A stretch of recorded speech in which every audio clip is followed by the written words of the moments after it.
Então, pessoal, voltando aqui à correção da número 6, tá? Da primeira lista, a número 6 e a número 7 são questões relacionadas à curva de solubilidade das substâncias, tá? Em geral, cada substância apresenta uma solubilidade específica para cada temperatura, certo? E se a gente prepara uma determinada solução, um determinado sal e aquece essa solução, a tendência é que o sal se torne mais solúvel durante o aquecimento, com o aumento de temperatura, tá? Lembra quando você prepara, por exemplo, um copo de Toddy, né? O excesso de Toddy ali não dissolvido, você consegue solubilizar, né, aquele excesso de Toddy ou de açúcar, aumentando a temperatura, aquecendo, tá? E em geral as substâncias químicas, principalmente os sais, eles têm esse comportamento, tá? De se tornarem mais solúveis com o aumento da temperatura, tá? Então vamos aqui para a número 6. A número 6, ele nos traz aqui 4 substâncias diferentes, 4 sais diferentes, tá?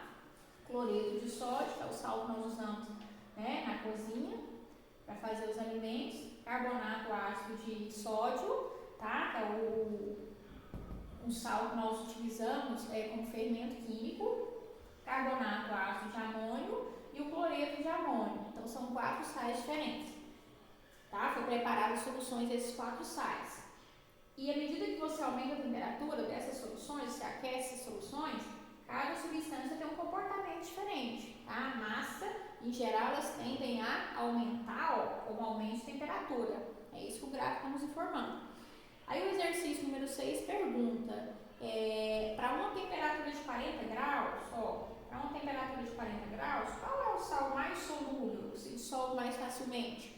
O sal mais solúvel é aquele que estará em maior quantidade, né? Se você for analisar. Então eu pego essa temperatura, tracei uma reta aqui na vertical e vou analisar qual sal tem o maior quantitativo de massa para essa temperatura. Então quando eu pego o primeiro sal aqui, cloreto de sódio, eu tenho em torno de 20 e poucas gramas de sal apenas a 40 graus, não é isso? Quando eu pego aqui o carbonato de sódio, quando eu pego o cloreto, eu tenho quase 40 gramas. Quando eu pego o carbonato ácido de amônio, eu tenho cerca de 60 gramas. Quando eu pego o cloreto de amônio, eu tenho cerca de 80 gramas. Então, qual desses 4 sais tem um maior quantitativo de massa, ou seja, é mais solúvel para essa temperatura? Seria o cloreto de amônio. E para 40 graus, você consegue dissolver cerca de 80 gramas, é o mais solúvel. Então, ok? Você consegue dissolver o maior quantitativo de massa para a mesma temperatura, comparado com os demais, certo? Então, marca aí. Alternativa letra A, cloreto de amônio, tá? Cloreto de amônio é um sal utilizado para descolorir, né? Salzinho que ativa, tá? Quando você mistura com água oxigenada, né? Ele ajuda na descoloração dos cabelos, certo? Número 7 agora. Número 7 também, está falando sobre curva de solubilidade, tá? Foi preparada, número 7 diz que foi preparada uma solução de nitrato de sódio, solução A, solução B, solução C e D, tá? Foram preparadas em diferentes temperaturas, então foi aquecida em diferentes temperaturas. E o que a gente nota aqui? Que todos esses pontos aqui, onde você tem a curva de solubilidade, eu até demarquei aqui já, esses pontos exatamente em cima da curva de solubilidade, representam os pontos de saturação. O que é um ponto de saturação? É o ponto onde você tem uma temperatura específica e uma massa específica para essa temperatura. Uma temperatura e uma massa específica. Então, os pontos em cima da curva, tá vendo? Os meus pontos de saturação, em que eu tenho uma máxima temperatura definida, ok? Então, esses pontos aqui são chamados pontos de saturação, ok? Qualquer ponto que eu pegar abaixo da curva, eu ainda não alcancei essa solubilidade, esse ponto de saturação, concorda? Então, qualquer ponto que eu pegar aqui abaixo da minha curva, do limite da minha curva, serão pontos de insaturação, estarão abaixo do meu ponto de saturação. Então, serão pontos de insaturação. Qualquer ponto que eu pegar acima da minha curva, por exemplo, ponto ponto A está acima da minha curva e o ponto C também está acima da minha curva, são os pontos de supersaturação, em que eu ultrapassei o ponto de saturação, ultrapassei a curva, o limite de saturação, ok? Então, são os pontos aqui de supersaturação, ok? Então, o que a gente pode concluir com esse gráfico? Que o A e o C, o ponto A e o ponto C, eles formam precipitados. Por quê? Porque são pontos que estão acima do meu ponto de saturação. Eu ultrapassei o limite, então significa que eu adicionei mais soluto do que o necessário. Então, no ponto A e no ponto C, eu ultrapasso o limite da curva, eu adiciono, como se a gente adicionasse sal a mais do que o permitido para esse ponto aqui, ok? Então, o A e o C são pontos de supersaturação, você ultrapassou o limite, tá? Alternativa correta, letra A, certo? A e C apresentam precipitado, A e C apresentam precipitado, porque são pontos acima do ponto de saturação, ou da curva de saturação, ok? Então, vamos agora para 8, tá bom? Número 8 agora. Façam a correção do caderno, façam as anotações, a gente vai passar para 8.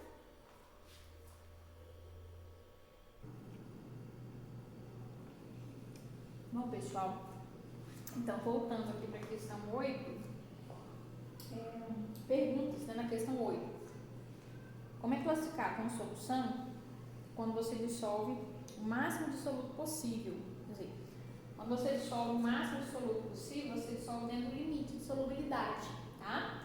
Então, quando você dissolve dentro do limite de solubilidade, você está preparando uma solução saturada, ok? Lembra que toda substância tem um limite de solubilidade? Então, se você obedece aquele limite, você vai alcançar o ponto de saturação, uma dada temperatura. Você prepara uma solução saturada. A número 9, ela está perguntando para você explicar, para você observar as moléculas abaixo aqui, né? E explicar o mecanismo de solução. Por que o álcool é solúvel em água? Qual é o tipo de interação? Por que a gasolina não é solúvel na água? Qual mistura é formada? Então, essa nós já tínhamos respondido, tá? Eu vou voltar um pouquinho novamente, lá na número 4, tá? É bem semelhante. O tipo de interação entre água e álcool e entre água e gasolina. Então, só para relembrar vocês. Água e álcool, lembra? São substâncias compatíveis. Vai haver interação entre o oxigênio lá do álcool, o hidrogênio da água, tá? Através de pontes de hidrogênio.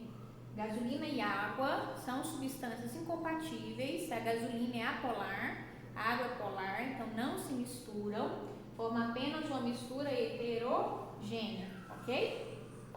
Vamos lá para o número 10 agora.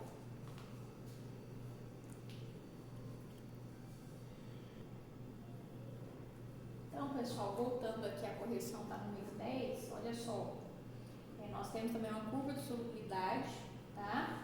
Essa basta você efetuar um raciocínio lógico, analisar a sua curva de solubilidade e efetuar um raciocínio lógico para poder responder essa questão. Nós temos a curva de solubilidade do KNO3, tá? Que é o nitrato de potássio. Então, ele foi dissolvido determinadas quantidades do KNO3 para cada 100 gramas de água e aquecido em várias temperaturas. É o sal. Lembra que o aquecimento favorece o aumento da solubilidade? Eu acabei de falar no exercício anterior. À medida que você aumenta a temperatura, 20 graus, 40 graus, mais massa do sal você consegue dissolver. Você aumenta a solubilidade do seu sal, aumentando a temperatura, ok? Então, o que a gente pode constatar por esse gráfico? Que para cada 100 gramas de água que você utiliza, para uma temperatura de 40 graus, olha, você consegue dissolver quanto de sal? A uma temperatura de 40 graus, ó, traçar aquela retinha vertical. Para uma temperatura de 40 graus, eixo X é a temperatura.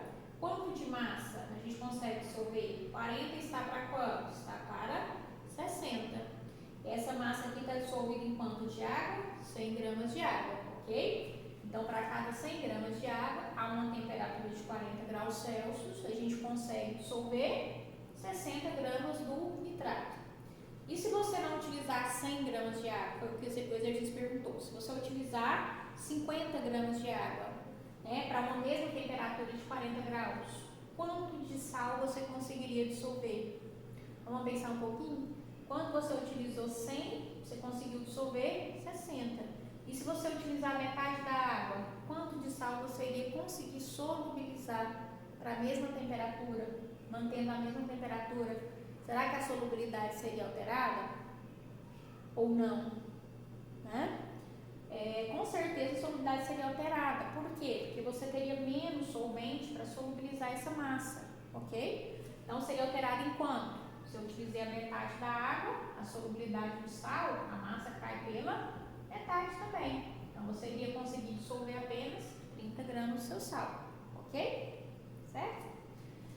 Aí a número 11. A número 11 também, uma questão, ela é igual a 8, tá?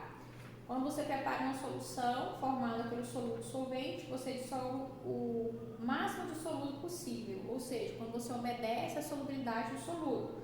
Se você está o quê? Preparando uma solução saturada. A número 11, saturada, ok? Então vamos lá para a 12 agora? Faça as correções, faz o gráfico no seu caderno, traça a reta vertical mostrando qual temperatura que você está trabalhando. Faça esse esqueminha aqui para você ter essa compreensão, ok?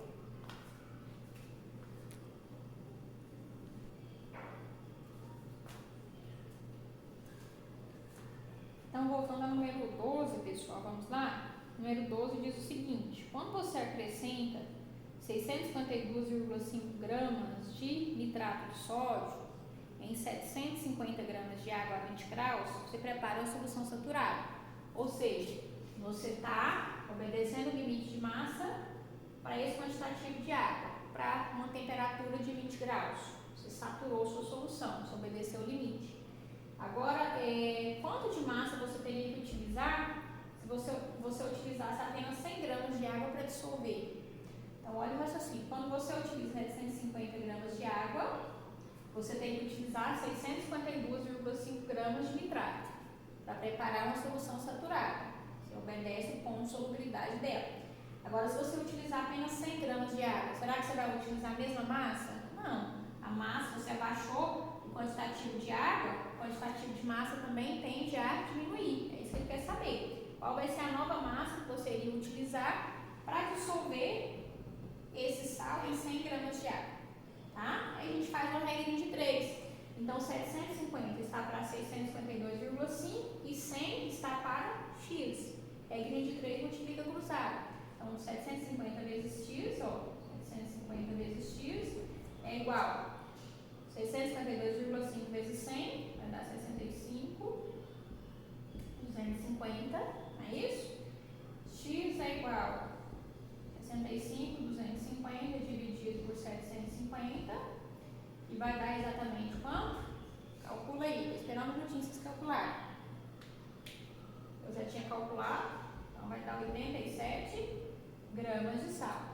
Ou seja, se você utiliza só 100 gramas de água, agora você vai ter que pesar 87 gramas de nitrato, tá bom? Para continuar preparando a solução saturada, tá? Faz a correção aí no caderno de vocês, então, a número 12, quando a gente vai lá para 13.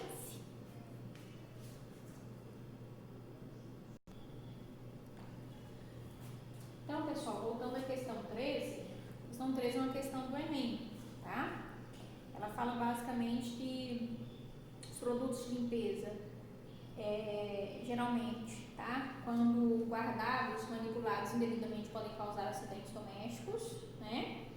E uma pessoa, ela perdeu o olfato, olha só, ela perde o olfato porque ela fez uma mistura indesejada. Tá? Ela mistura água sanitária, amoníaco e sabão em pó para limpar o banheiro, tá? A gente não pode sair, né, misturando qualquer produto de limpeza, porque alguns, a água sanitária, por exemplo, é a base de cloro e pode liberar o gás, cloro, dependendo do que você mistura, tá, ali no meio, e pode se tornar asfixiante. Então, ela fala o seguinte, que ela misturou, essa pessoa misturou a mistura ferveu, começou a sair uma fumaça asfixiante, ela não conseguia respirar, olhos, nariz e garganta começaram a arder, saí correndo à procura de uma janela aberta para poder voltar a respirar.